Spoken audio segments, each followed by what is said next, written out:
Hey, what up, man? What up, y'all, man? Hey, look, let me kick some game to y'all, man. This might be broken into three pieces.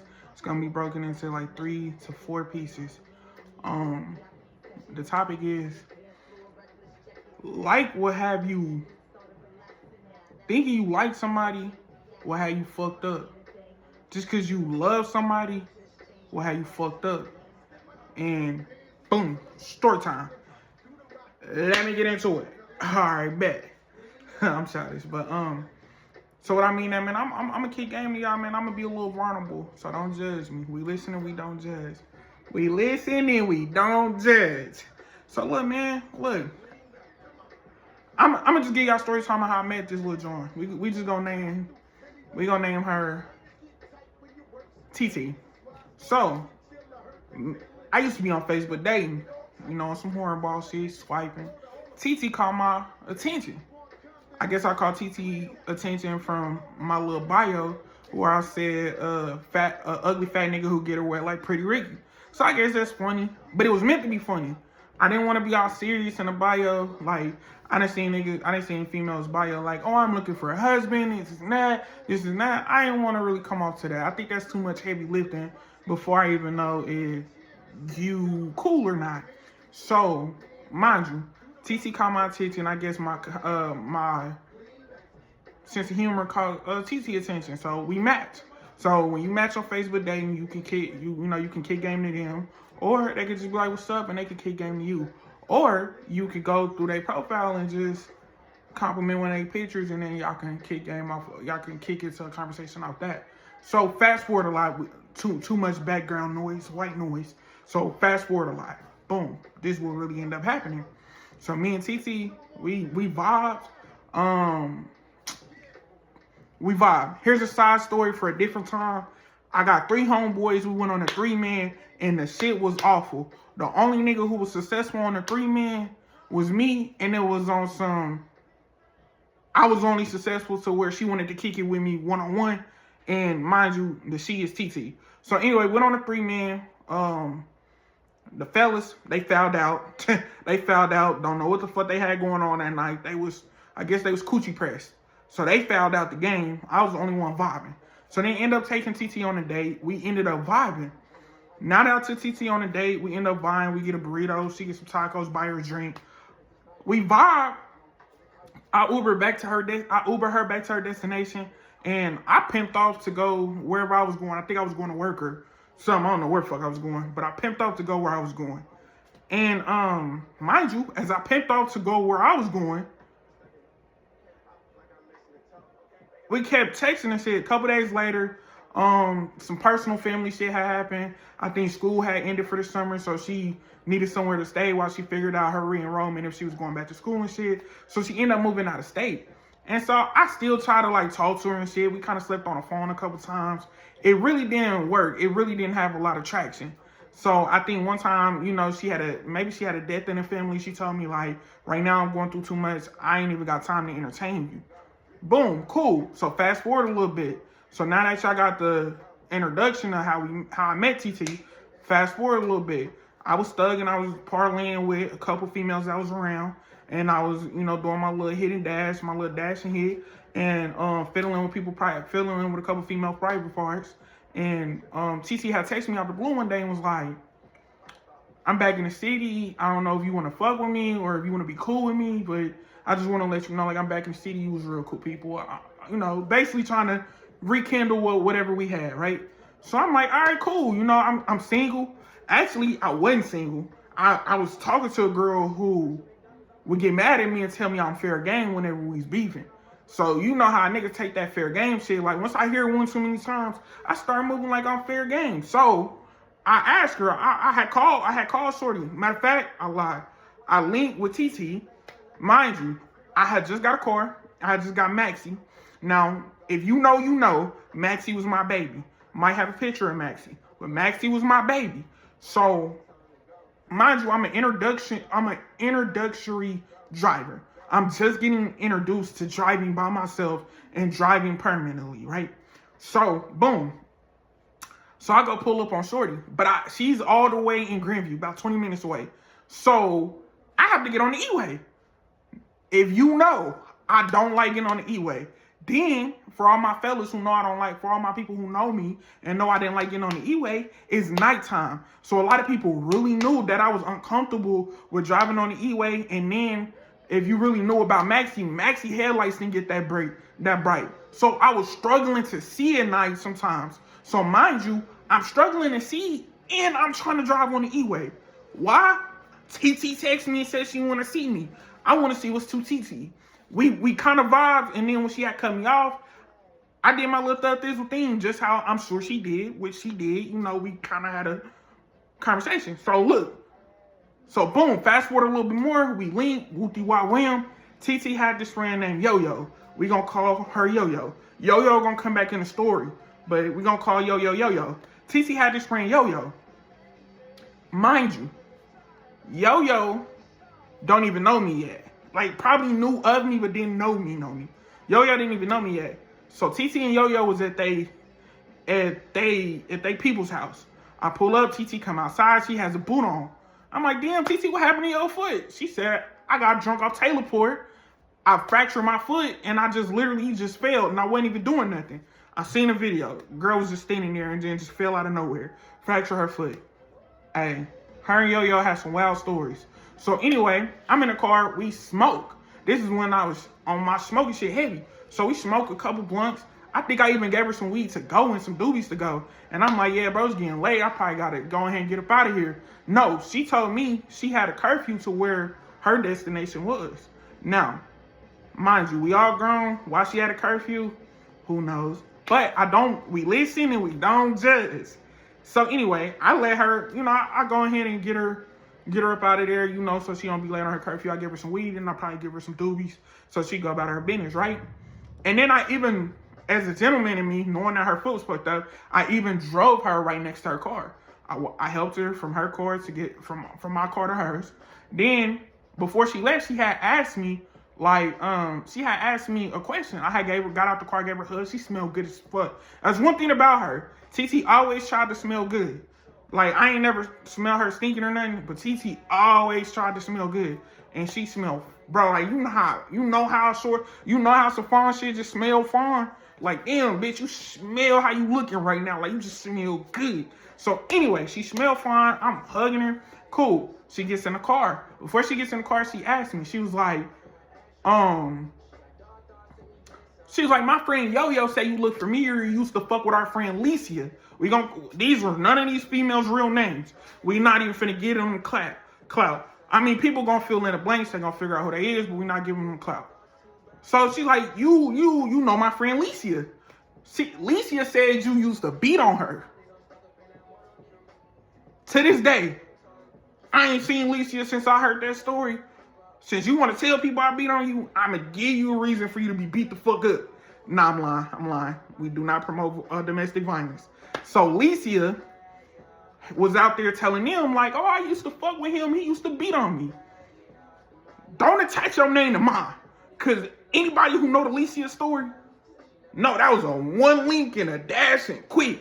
I let her sleep for a couple hours, kicked her out the spit's eye because my little brother and his BM was coming over. I promise you. Boom.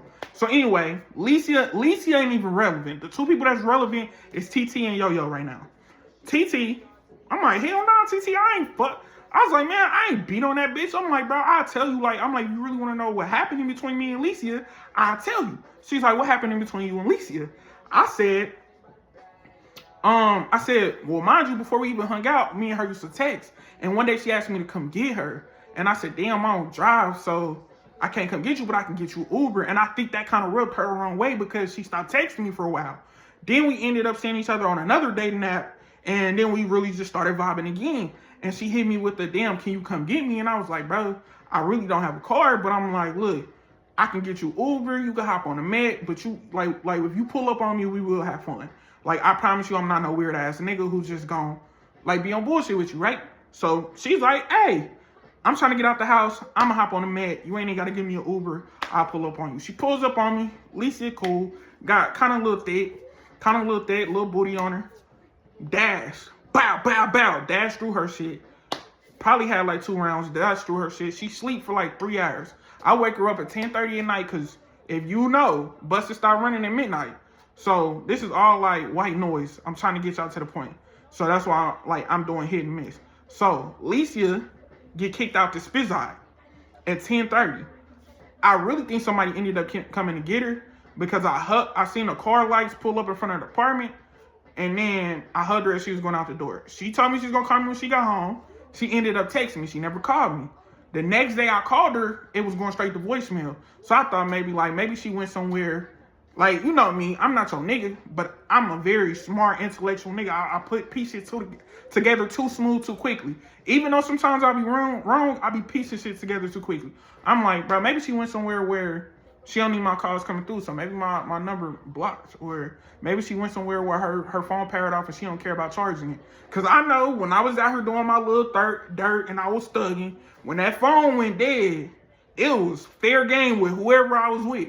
So if I was with a bitch and my phone went dead, they be asking me like, you don't put your phone on charger? Man, I ain't worried about the phone. Ain't nobody texting me. Whole time, I'm finna get into you. I'm finna be calling you baby all night. And whatever bitch hitting my jack is just gonna get the voicemail.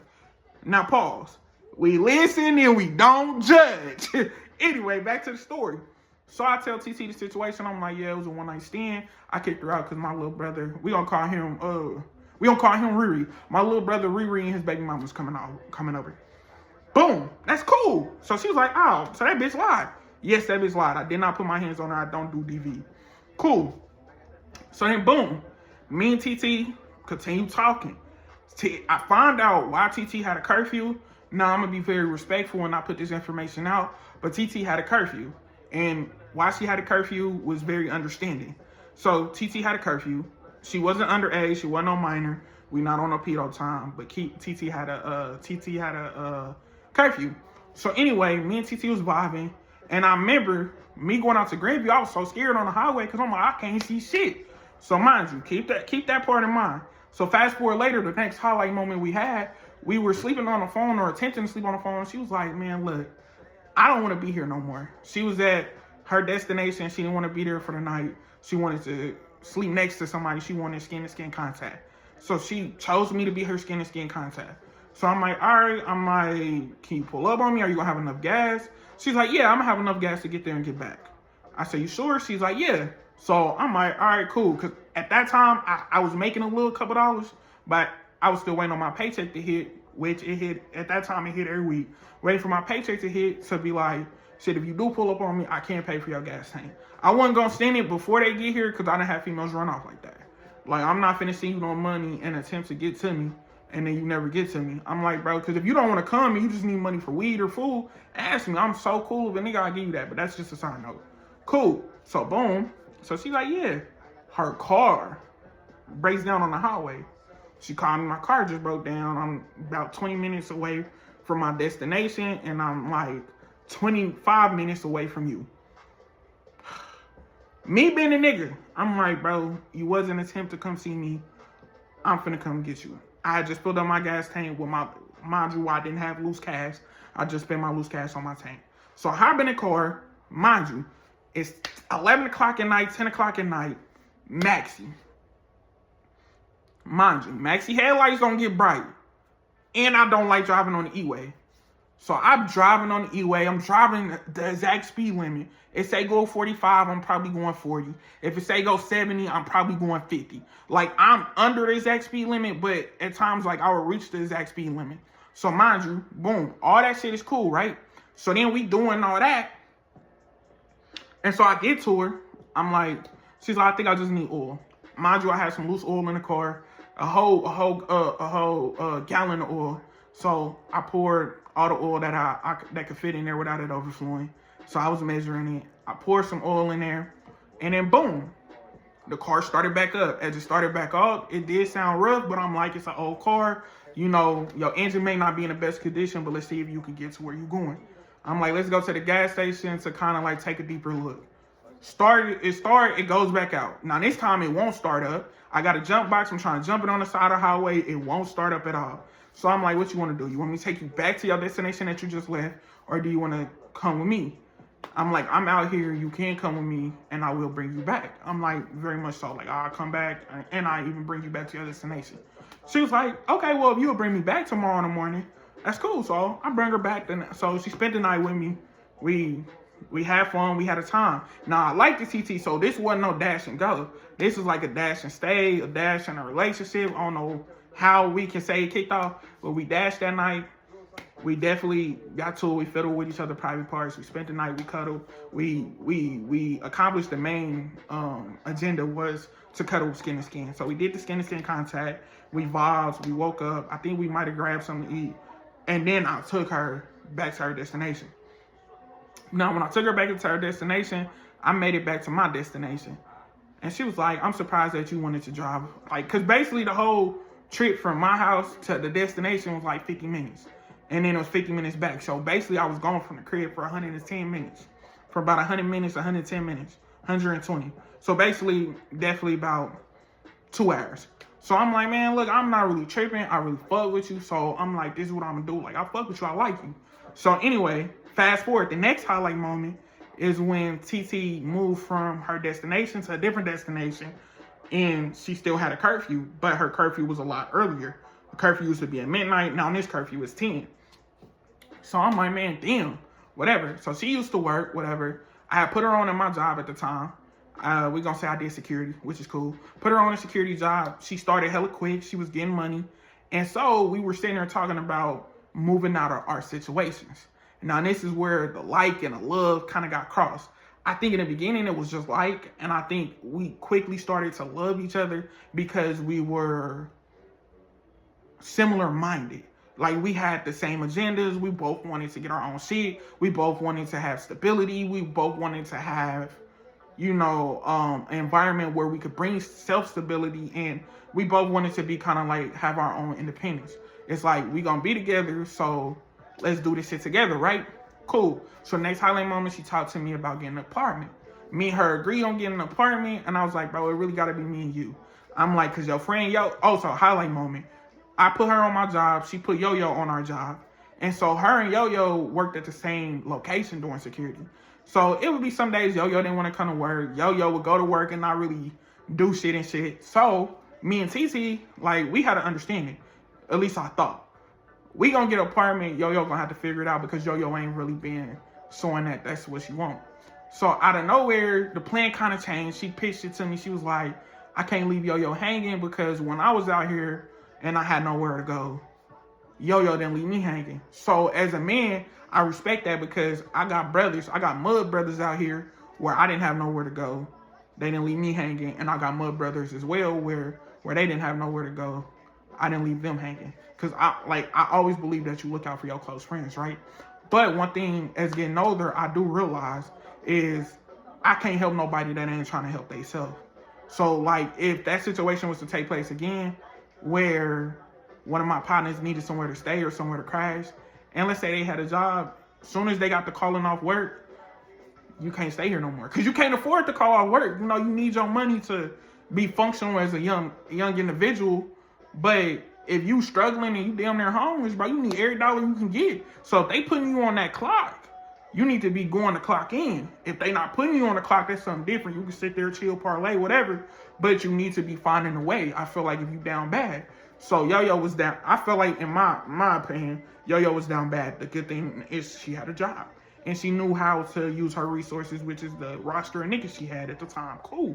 So me, TT, Yo-Yo, we all get an apartment. Now this is where I say love will have you fucked up. Me, TT, and Yo-Yo all got an apartment. I don't like Yo-Yo. It's something weird about Yo-Yo. I feel like Yo-Yo was more like she was I don't know. It was like she was kind of like a stranger, right? And it's like if you ever watch a Lifetime movie, it's like Stranger in My Home type shit. She was like a stranger, right? I'm trying to build a home with TT, and Yo-Yo was just kind of like going against everything that I'm telling TT I want, right? So me and TT is like, hey, we need furniture before we can invite people over.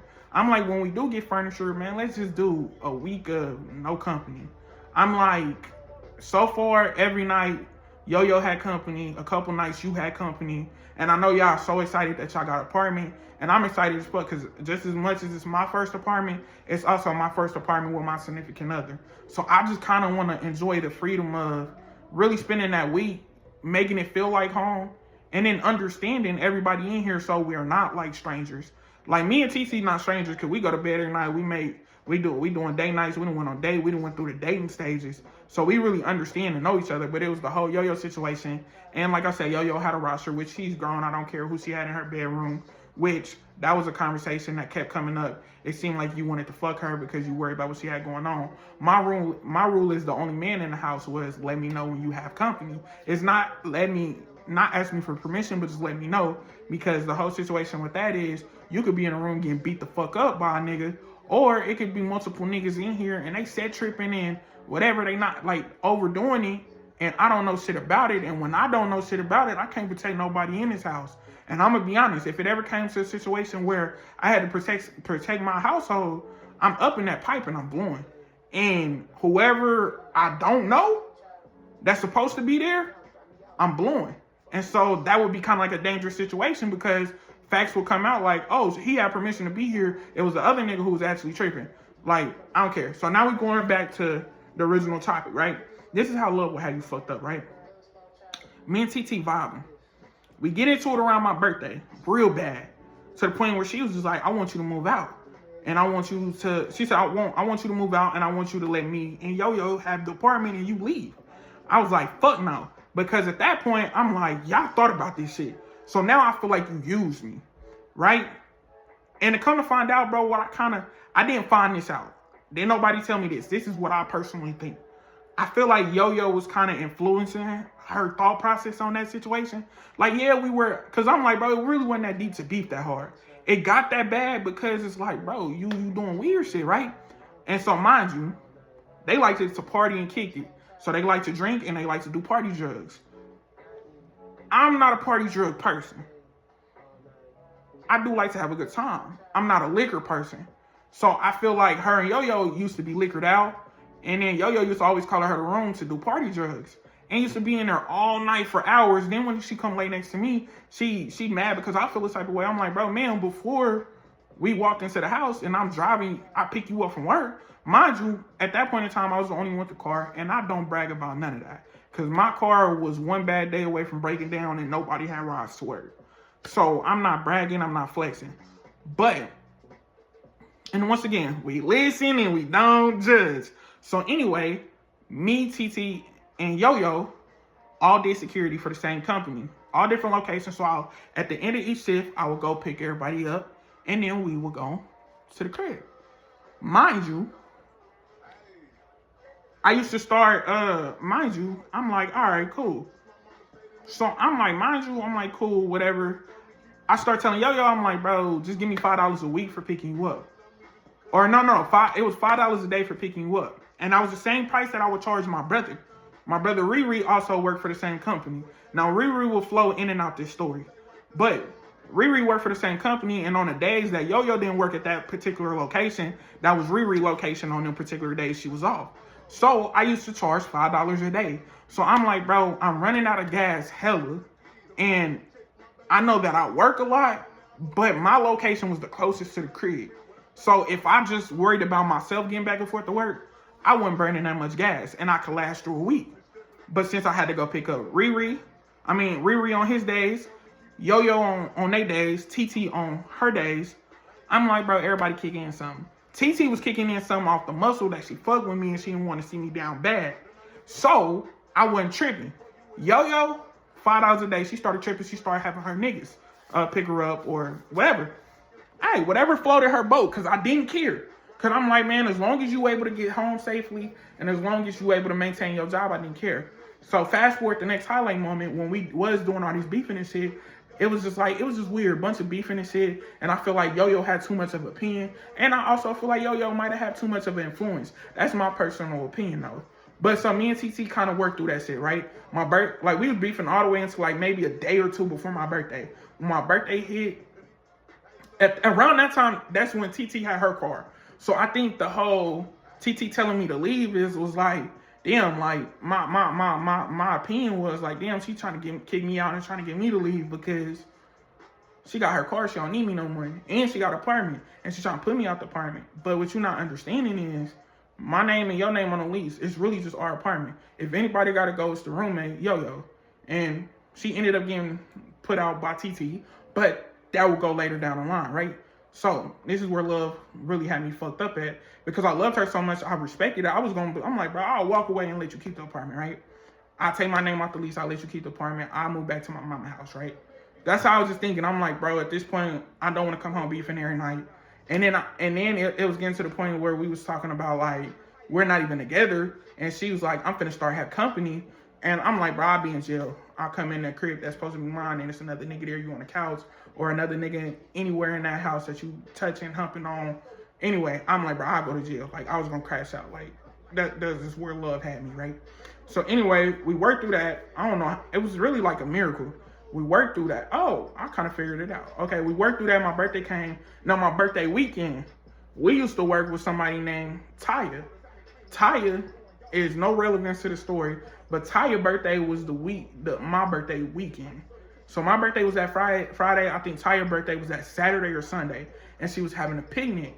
So Yo-Yo and TT was supposed to go to Taya's picnic because they party girls. They like to be around the scene. So what ended up happening was Taya invited them. I had to work. I got invited as well, but I had to work. So on Sundays we would get off early, depending on your location. At my location, I got off at 5. So I'm like, bro, I'll pull up, but it's gonna be after 5 because I'm gonna go get this chicken and then I'm gonna come I'm gonna come parlay with y'all niggas, and I'll buy a bottle of liquor because my birthday was this Friday. I'm still on the birthday hype, right? Cool. I guess they pulled up to Taya shit early, and TT around that time, TT hours was getting cut.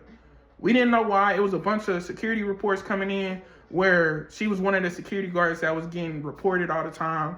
So they was like, if you had too many reports at a site, they would either ban you from a site depending on what it was, or they would cut your hours. So they're cutting her hours. So basically the reports will come back to her like she wore Crocs to work, so she got her hours cut. She went to work in black leggings, so her hours got cut. So she's getting her hours cut, and it's almost to the point where she don't even have her hours got cut to the point where she didn't even have a schedule. She was just picking up shifts. And they were kind of hesitant to give her a schedule. She kept reaching out to Abby. We're going to say Abby. She kept reaching out to Abby about the schedule. So she kept reaching out to Abby, and this particular day, which was that Sunday, Taya's birthday function, I guess they went there early and then they left to come get me. But I guess when Abby had called TT back, she was like, man, look, you cussing me out. You keep blowing on my phone, talking about hours. You saying I'm playing with your livelihood. Like, you really set tripping with me. The real reason why you don't got no hours is because of Yo-Yo. When you go into work because of Crocs, Yo-Yo reports you. When you go into work and they act funny towards you, and then they send us emails how they don't want you back at their location, it's because Yo-Yo came in the shift prior and talked about your living situation. She was like, I know you, Jay, Jay, and Yo-Yo live together. I know y'all all live together, and then I know that y'all all fill in each other's shit when y'all call out. And I even know that Jay knows Riri, and Riri and Jay be filling each other's shits in, and Riri and Jay and Jay give Riri rides. So I'm like, what the entire fuck? This is where all shit started to go to hell, right? Now me and at that point, I guess she had a different enemy, so the beef with me was dead. At that point, that's when the beef officially was dead with me, right? I kept telling her, I'm like, bro, I don't want to leave. I don't want us to, I'm like, bro, we keep running into all these problems, especially in our relationship. But I really think it's because we trying to merge all these people into one. We all got different personalities. I think me and your personality match, but your friend personality, she don't want to go against the rules. She want to go against the rules. She don't even respect you and the boundaries that you setting. So I'm like, bro, I'm not understanding. So anyway, boom. So that particular day, when she found out the reason she wasn't making money was because of Yo-Yo, and she found that out the same day we were supposed to go to Taya's birthday thing. We didn't even go to Taya's birthday thing. Now, at that point, Maxie had broke down. Once again, I said Maxie was one day away from breaking down. Maxie had caught fire on me going to work within that week. or within the last prior week. So my car was down. She had got her car back. She had got the engine replaced. So now she had got her car back up and running. Cool, whatever. So she gets me, cool. She takes me, we go to the crib. She like, hey. So Yo-Yo get out first. And so I could feel the tension. Like when she picked me up, nobody said nothing. The only person that said something was Yo-Yo. And she's like, what up, Jay? And I'm like, what's bracking? That's how I talk to any female that wasn't my female. Like if you knew me and you came around me and you a female and you met me and you thought I ain't like you thought I was weird, it's because I don't like being in bitches' faces that ain't my bitch. Like that's just how I am. Just how I would respect my woman to not be in nigga spaces that ain't her nigga. If you ain't Jay, she should be just what's bracking, gang, and just going about her business or what up. And if you hear her, you hear her. If you don't, you don't. And that's how I was with motherfuckers. And a lot of motherfuckers on her end thought I didn't like them. Whole time it's like, bro, I'm with your people. I said was bracking. You ain't catch that. That's on you. You know your ears should be able to work fine. That might be the tourist and me being stubborn, whatever. So Yo-Yo get out the car. So I'm like, man, hey, what's beef? What's going on? I'm like, what's up with that? Like, she just jumped out. You telling me to get in the front? But it's just like, I just hear it in your voice. She said, the reason I can't work, I called Abby. Yo-Yo told me, she told me Yo-Yo the one reporting me. I'm like, damn, fuck nah. She's like, nah, I text her right now. Yo-Yo gotta get the fuck out. So I'm like, whoa. I'm like, it's going down. And it was just me on the other end, right? So anyway, Yo-Yo like, Yo-Yo get out. She like, Yo-Yo gotta get the fuck out. Yo-Yo calls the scene. TT called the police because she didn't want to put hands on Yo-Yo. TT called the police telling them that she wanted her out the house. Yo-Yo technically police couldn't legally put Yo-Yo out because she been staying there for X amount of time. Squatter rights. So more of the story, she just kept going back and forth with Yo-Yo and TT. TT and Yo-Yo kept going back and forth, going back and forth, going back and forth. And what was the deal breaker is Yo-Yo gave a key to one of her niggas to the crib. And I guess she was trying to be serious with this nigga, but he was on like some, I really didn't know dude, but he was on some, he wasn't a solid nigga to have a key type shit. That's how TT felt, right? I don't, like, bro, me being the only nigga in the crib, I feel like no nigga should have a key in my crib. And so I feel like I didn't set any boundaries in that situation because I felt like you love me, I love you, you gonna look out for me, you should have respect for me. And I felt like a lot of shit should have just been common sense, but a lot I learned in that situation, a lot of shit ain't common sense. So this is where love had me fucked up, right? We listen and we don't judge. So she ended up giving bro a key. TC was like, yo, that's dead. Take that key back. So Yo-Yo take the key back. She's like, all right, I got the key back. She's like, but that shit you did about the job shit, you still gotta go. Now, this is where everything went downhill. TT no longer have work. Yo-Yo then finessed her out her paper. Not really finessed her out her paper, but then pillow talked at this job and got her fired. And then prior to that, Yo-Yo had got fired from the security company. Now, let's talk about this security company. Just a quick little side note. This security company is a rookie security company. All you have to do is show up. And at the locations they was putting us at, all you had to do was show up, clock in, work your shift. Show up, clock in, work your shift. You didn't have to be Captain Save a nigga when a motherfucker was trying to steal. You didn't have to be Captain Save a hoe. We was already working in trenches. We knew somebody was going to be bound to steal. We was really put there to observe. Like, we wasn't all the way papered up. Like, we wasn't already, like, all the way proper security. Like, they didn't give us the guard cars. They didn't do paperwork on us. So, basically, all we was there is for the looks and to observe. So when motherfuckers came in, they seen that security shirt, they see a little stocky nigga, or they see a motherfucker keep being on your ankles like a little ankle biter, it would deter them from stuff, right? It didn't work, but that was the goal for the company, right? So all you had to do was show up, work your shift, and not cause no trouble, right? And even if you became hella cool with the people in there, you could show up late, and whenever you show up late, the security company will call Blaze my guard there. And if you hella cool with them, they be like, yeah, they'll lie for you. You can take an hour break, 2 hour break, as long as you don't put them in a situation where somebody came in there while you was gone and they stole, now they got reported. And when they reported in their system, that's a whole different system. It's not the security system. It's the company they work for system. So part of the questions with the company they work for system, they have to admit, yeah, security went here, they've been on break for like 2 hours. So they always tell you, like, look, don't leave me hanging. Because if I have to report that she was gone for 2 hours, I got to report it, right? So anyway, Yo-Yo was clocking in, leaving the whole day. Come back, and then we'll clock out. And she kept doing that and kept doing that and kept doing that. And I guess one day, one of the younger assistant managers reported Yo-Yo. Yo-Yo got fired. We found out that Yo-Yo got fired by just doing dumb shit, right? So we like, bro, you need a new job to stay here, because we was all paying rent, right? So then TT was like, man, that job shit you did, you lost your job, then you caused me to lose my job, and then you giving niggas the key, like, bro, you were too fucking comfortable around this bitch, you gotta go. So more of the story, she called the police said squad her rights. She called the police again because the nigga had came and he started trying to pillow talk. Whole time I'm sitting at the desk, and in the room with the door open, and my gun and the gun on my lap, and I got it in my hand. I'm like, I'm not finna crash out, but I'm finna crash out if he raised up, if he get too close, if I feel like he was finna make contact, it was just gonna go down in there. I know he probably looked at me like, bro, he's just a little bitch because he let me argue with his girl. But one thing I truly felt comfortable about is my girl knew how to hold her own. Nigga or not. I feel like the only time I needed to intervene is when I needed to intervene. I'm not one of them niggas that you call to intervene just to put hands on a nigga. I'm coming through and I'm clearing shit. I'm taking niggas up out of there. That's just how I intervene, right? And that's just how I look at it. Because I'm like, bro, I'm not one of them niggas. I'm not a confrontational nigga. Like, I'm not a nigga who wants to argue. When you have me fucked up, it's just like, I don't even want to do that with you. I just want to. So, you know, keep the loose cannon out the way, right?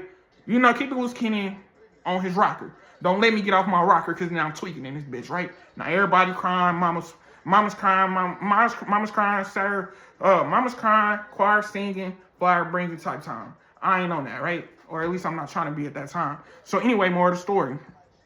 So next highlight moment, TT had kicked Yo-Yo out. So now it's just me and TT. Peaceful.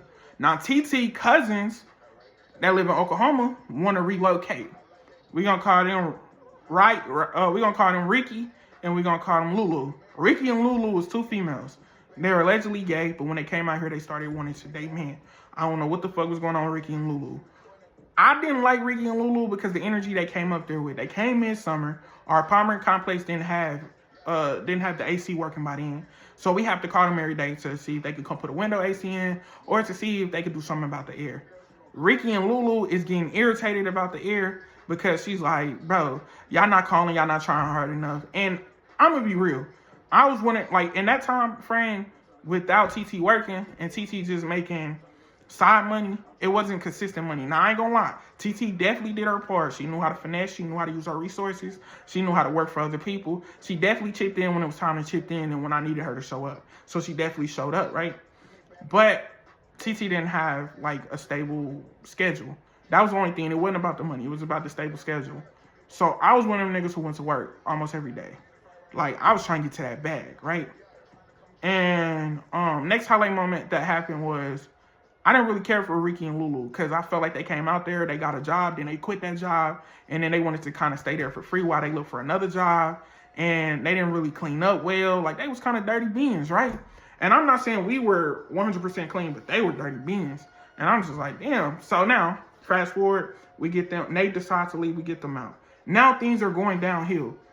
So things was going downhill. Before TT started using her resources to bring in some type of income, we get hit with eviction notices. We get hit with finna get put out. So with us saying Ricky and Lulu could come up there, we like that'd be kind of somebody to chip in with the back rent so we could kind of catch up. We could kind of get a breath. I'm the only one that's consistently working. And even with me consistently working, I switch over from a security company because security company really unstable. You sneeze the wrong way, I guess the nigga was African or whatever, whoever owns it, you sneeze the wrong way, he'll damn near fire you because you sneezed the wrong way. So I actually got pulled into working for the actual company I was doing the security contract for. And as I was doing the security contract for the actual company, they started me off the first week I had like 35 hours. 4th of July hit. I ended up going out of town to see my grandpa. And me and TT went out there. We drove out there to go see my grandpa. And when I came back, it was just like 15 hours, 14 hours, 10 hours, 8 hours, 6 hours, 4 hours, 3.5 hours. Then some weeks it'd be like 3.5 hours on schedule. And then she'd be like, just to let you know you're supposed to come in tomorrow. And I'm like, damn, like, bro, you don't care about nothing. Like, nigga, I got rent to pay. And I ain't even making half rent. Then I got gas. And now at this point I had upgraded from Maxi to a truck. So now Maxie could take a 30 ball and be full. This truck take a 30 and that's just like a quarter of a tank. So I'm like, damn, bro, I'm fucked up out here, right? So I end up going back to work for a security company, long story short, in that area. So the next highlight moment after Lulu and Ricky had left, after we got them to leave, we still facing this eviction shit. I feel like we could have digged ourselves out the hose. I just felt like if we dug ourselves out the hose, we would have been more so like, that would have meant don't pay the Wi-Fi, don't pay the lights, don't pay the gas, just pay rent, just pay rent, just pay rent. So that means we would have no lights, no working stove. So like we'll really be fucked up. It'd be inhabitable living situation. So we had to spread the money we was getting. We had to spread it out across the board. We was paying off on rent, but them late fees hit you hard, right? So anyway, now fast forward to the situation I'm in at now. Now I'm back at square one, staying with my mama. The car got repossessed. Now how the car got repossessed and how I'm back staying with my mama is, we didn't make our payments, right? You know, obviously the shit with the job. So I ended up working back for the security company full time. One night, me and TT had did the same shit. Now this time we doing the same location, but we're doing vehicle patrol. So now we're sharing cars. One day, the car, coming back from work, the car catches a flat. So we have all day to try to get this flat fixed. I'm struggling, can't get the tire off, the jack barely working. I'm using the jack that came with the truck. It's janky as hell. So I'm hitting up all my people. I'm trying to use all my resources. Nobody will come let me use their four-way. Nobody want to let me use their tire arm. I had to hit a Riri. Now this is why Riri floats in and out the story, because he's the realest nigga I got out my bunch.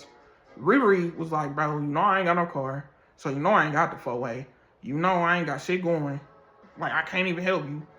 But I can DoorDash you the four-way. Nigga, DoorDash me the four-way.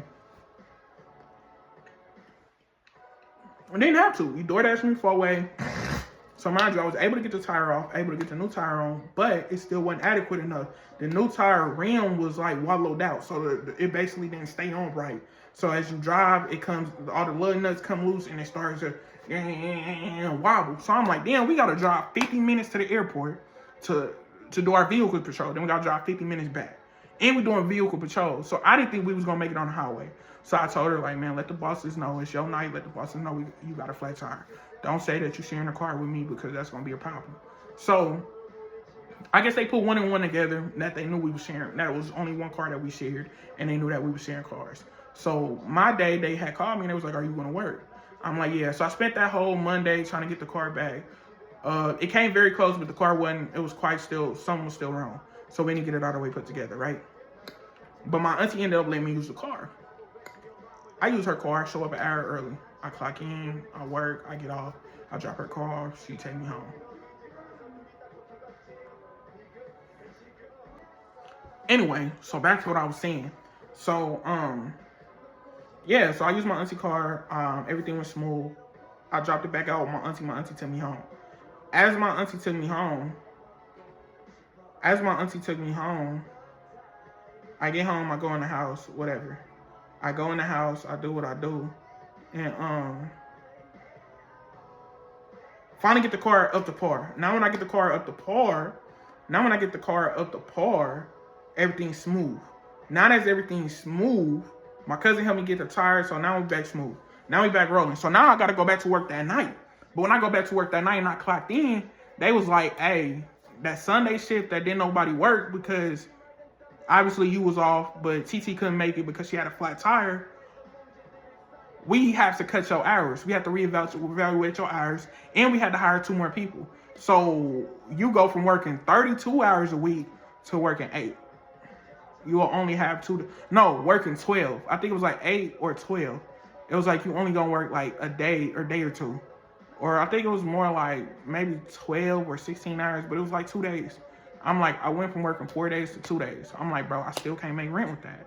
So I'm like, man, can you give me a different site so I'm just trying to make enough money to where I can make rent. And I'm not even telling them that I'm behind on rent. I'm just saying I need to make my rent payments. So if I could continue to make my rent payments and I could continue to still throw some on the back rent, we can push this off until we got some real money coming in. Now, let's fast forward after I say that. Fast forward to TT had a settlement coming in. At this point, I didn't have no job, but I felt like from when she didn't have a job, I still was making shit safe. I feel like we was making shit safe for each other.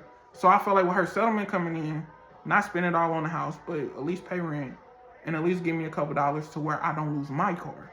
I know you're going to get you a car, but just give me a couple dollars so I can make a couple payments where I don't lose my car.